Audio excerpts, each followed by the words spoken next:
Hi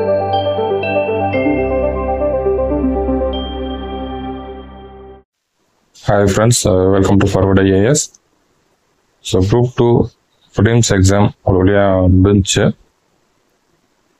so group 4 exam சரிங்க நடந்து முடிஞ்ச குரூப் 4 எக்ஸாம் கம்பேர் பண்ணும்போது இந்த குரூப் 2 ப்ரிலிம்ஸ் பார்த்தீங்க அப்படின்னா ஈஸி அப்படின்னு தான் சொல்லணும்.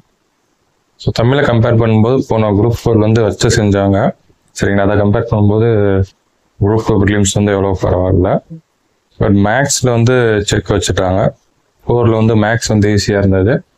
ஸோ இந்த குரூப் ஆஃப் ப்ரிலிம்ஸில் பார்த்தீங்கன்னா ரொம்ப டைம் கன்சூமிங் இருந்தது. எல்லா சம்ஸுமே பார்த்தீங்கன்னா நம்ம டைம் எடுத்து போடுற மாதிரி இருந்தது. ஸோ ரீசனிங்லாம் ஒரு சம்லாம் பார்த்தீங்கன்னா பாக்ஸ் சம்லாம் அதெல்லாம் டைம் ரொம்ப எடுத்தது. ஸோ நிறைய பேர் பார்த்தீங்கன்னா கண்டிப்பாக 2-3 சம் நிறைய பேர் விட்டுருப்பீங்க அந்த டைம் இல்லாமல். ஸோ நம்ம செய்ய தெரியாதுன்னு இல்லை, டைம் இல்லாததான் உண்மை. ஸோ ஜிகே போர்ஷன் பொறுத்த வரைக்கும் ஸோ அது வந்து ஈஸியும் இல்லை டஃப்பும் இல்லை, மாடரேட் லெவலில் இருந்தது. ஸோ ஓவராலாக பார்த்தீங்க அப்படின்னா நீங்கள் நல்லா ப்ரிப்பேர் பண்ணிட்டு போயிருந்தீங்கன்னா ஒரு 140 கொஸ்டின்ஸ் வரைக்கும் ஈஸியாக போடுற மாதிரி இருந்தது. நீங்கள் நல்லா ப்ரிப்பேர் பண்ணிட்டு போயிருந்தீங்கன்னா ஈஸியாக வந்து 140 கொஸ்டின்ஸ் அடிக்கலாம் அந்த மாதிரி தான் இருந்தது.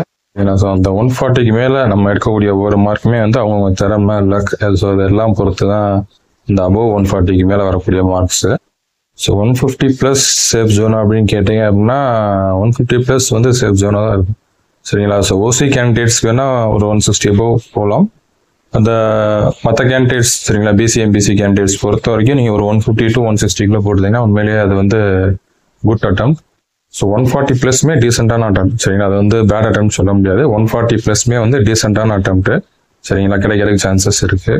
இந்த 140 to 150 கேட்டகரியில் இருக்கவங்களுக்கு வந்து அந்த பிஎஸ்டிஎம் பெரிய லெவலில் ப்ளே போகணும். அதே மாதிரி நீங்கள் ஃபீமேல் கேண்டிடேட்டாக இருந்தீங்கன்னா உங்களுக்கும் வந்து அந்த 20% ரிசர்வேஷன் வந்து பெரிய லெவலில் ஹெல்ப்ஃபுல்லாக இருக்கும்.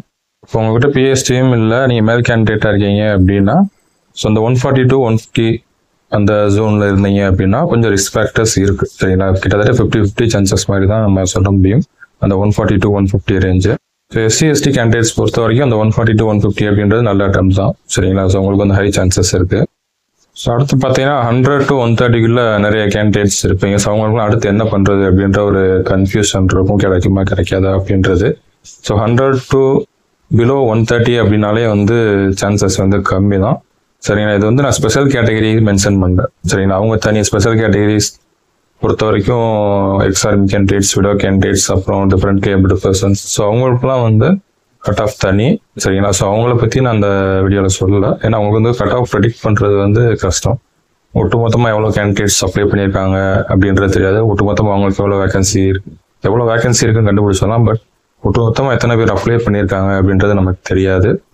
ஸோ ஸ்பெஷல் கேட்டகரி பீப்புள் பொறுத்த வரைக்கும் நம்ம இப்போ வந்து கட் ஆஃப் ப்ரெடிக்ட் பண்ணுறது வந்து கஷ்டம் தான், அக்யூரேட்டாக வந்து நம்ம ப்ரெடிக்ட் பண்ண முடியாது. ஸோ இப்போ நான் சொல்கிறது அந்த ஸ்பெஷல் கேட்டகரி இல்லாமல் இருப்பீங்க இல்லையா. So general category, BC MBC category, SC ST கேட்டகரியில் நீங்கள் வந்து இந்த பிலோ 130 பிலோ 130 பிலோ 120 சரிங்களா 120 கீழே இருப்பீங்கள. ஸோ அவங்களாம் வந்து நெக்ஸ்ட் என்ன பண்ணுறது அப்படின்றது ஒரு பெரிய கன்ஃபியூஷன் இருக்கும் சரிங்களா. ஸோ அவங்களுக்கு வந்து ஓப்பனாக சொல்லணும் அப்படின்னா கிடைக்கிறது கஷ்டம் தான். ஸோ நீங்கள் மூவ் ஆன் ஆகி போகிறது நல்லது சரிங்களா. ஸோ சப்போஸ் குரூப் 4 எழுதிருந்தீங்க அப்படின்னா ஸோ நெக்ஸ்ட் மந்த் வந்து குரூப் 4 ரிசல்ட் வந்துடும் சரிங்களா. குரூப் 4 ரிசல்ட் பார்த்துட்டு அடுத்து எந்த எக்ஸாம் ப்ரிப்பேர் பண்ணணும் அப்படின்னு சொல்லி முடிவு பண்ணிக்கோங்க சரிங்களா. சப்போஸ் நீங்கள் குரூப் 4 எழுதலை அப்படின்னா குரூப் 2 ப்ரிலிம்ஸ் வந்து ரொம்ப கம்மியான கொஸ்டின் தான் போட்டுறீங்க அப்படின்னா நெக்ஸ்ட் குரூப் 4 வந்து ப்ரிப்பரேஷன் வந்து ஸ்டார்ட் பண்ணிடுங்க. அடுத்து ரயில்வேலையும் வந்து ஒரு மாஸ் ஓப்பனிங் வரப்போகுது, கிட்டத்தட்ட 8000 வேகன்சி கிட்ட வரப்போகுது சரிங்களா. ஸோ ரயில்வே சிலபஸும் டிஎன்பிஎஸ்சி சிலபஸும் பெரிய அளவில் டிஃபரன்ஸ் இருக்காது சரிங்களா. ஸோ கிட்டத்தட்ட ஒரு 80% ஆஃப் சிலபஸ் சேம் சிலபஸ் தான். நீங்கள் ரயில்வேக்கும் தனியாக ப்ரிப்பேர் பண்ண தேவையில்லை. சும்மா டெஸ்ட் மட்டும் போட்டு பார்த்தீங்கனாலே போதும், ஈஸியாக வந்து கிளியர் பண்ணலாம் சரிங்களா. ஸோ அதுக்கு வந்து தனியாக படிக்கணும் அப்படின்லாம் பயப்படாதீங்க. ஸோ ரயில்வே பொறுத்த வரைக்கும் +2 குவாலிஃபிகேஷனுக்கு ஒரு 3000 வேகன்சி போட போகிறாங்க. டிகிரி குவாலிஃபிகேஷனுக்கு ஒரு 5000 வேகன்சி போட போகிறாங்க. மொத்தம் ஓவராலாக ஒரு 8000 வேகன்சி கிட்ட வரப்போகுது சரிங்களா ஆர்ஆர்பி என்டிபிசியில். ஸோ அதுக்கு வந்து நீங்கள் டிஎன்பிசி ப்ரிப்பேர் பண்ணுற கேண்டிடேட்ஸ் வந்து தாராளமாக அப்ளை பண்ணலாம் சரிங்களா. +2 குவாலிஃபிகேஷன் வச்சுருக்கவங்க அப்ளை பண்ணலாம், டிகிரி குவாலிஃபிகேஷன் வச்சுருக்கவங்க அப்ளை பண்ணலாம். ஸோ அது ட்ரை பண்ணுங்கள். நெக்ஸ்ட் குரூப் 4 எக்ஸாமுக்கு வந்து ப்ரிப்பரேஷன் அப்புறம் ஸ்டார்ட் பண்ணிடுங்க சரிங்களா. ஸோ நம்ம ஆல்ரெடி எழுதின அந்த குரூப் 4 அதோட ரிசல்ட் பார்த்தீங்கன்னா நெக்ஸ்ட் மந்த் வந்துடும். அது பார்த்துட்டு கூட உங்கள் ப்ரிப்பரேஷன் ஸ்டார்ட் பண்ணால் நீங்கள் தாராளமாக ஸ்டார்ட் பண்ணிக்கலாம். இந்த குரூப் 2 ப்ரிலிம்ஸ் பொறுத்த வரைக்கும் நீங்கள் பிலோ 130 இருக்கீங்க, உங்ககிட்ட எந்த ஒரு ஸ்பெஷல் கேட்டகரிஸும் இல்லை சரிங்களா. பிஎஸ்டியும் இல்லை, அப்படின்ற மாதிரி எந்த ஸ்பெஷல் கேட்டகரிஸும் இல்லாத பட்சத்தில் நீங்கள் பிலோ 130 இருந்தீங்க அப்படின்னா நீங்கள் மூவ் ஆன் ஆகிறது நல்லது. சரிங்களா? குரூப் 2 பிலிம்ஸ் ரிசல்ட்டுக்காக டைம் வேஸ்ட் பண்ணாமல் ஸோ மற்ற எக்ஸாம்ஸ்க்கு வந்து படிக்கிறது நல்லது. ஸோ இது வந்து என்னோட சஜஷன் தான். சரிங்களா? ஸோ இது எடுக்கிறது ஸோ அது உங்களோட இஷ்டம். இது என்னோட பர்சனல் ஒப்பீனியன் தான் நான் சொல்கிறேன். இந்த வட்டம் பார்த்தீங்கன்னா காம்படிஷன் ஹெவியான காம்படிஷன். ஏன் அப்படின்னா வேகன்சிஸ் வந்து ரொம்ப ரொம்ப கம்மி. சரிங்களா? ஸோ குரூப் 2 பொறுத்த வரைக்கும் ஓவராலாகவே பார்த்தீங்கன்னா கிட்டத்தட்ட 650 வேகன்சிஸ் கிட்ட தான் இருக்குது. சரிங்களா? ஸோ பட் எழுதியிருக்கவங்கள பார்த்தோம் அப்படின்னா அது கிட்டத்தட்ட லட்சக்கணக்கில் எழுதியிருக்காங்க. ஸோ ஒரு போஸ்டிங் பார்த்தீங்கன்னா கிட்டத்தட்ட 600 to 650 persons வந்து காம்படிஷனில் இருக்காங்க. சரிங்களா? ஒரு போஸ்டிங்க்கு வந்து 650 பேர் கிட்ட மோதுறாங்க. ஸோ அந்த அளவுக்கு வந்து காம்படிஷன் வந்து ஹெவியாக இருக்குது இந்த குரூப் 2 பொறுத்த வரைக்கும்.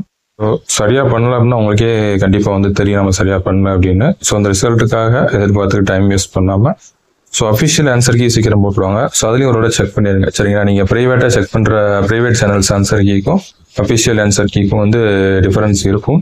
ஸோ அஃபிஷியல் ஆன்சர் கீ வந்து மறுபடியும் ஒரு செக் பண்ணி பாருங்கள். அதில் எதுவும் மார்க்ஸ் இம்ப்ரூவ் ஆகுதான்னு பாருங்கள்.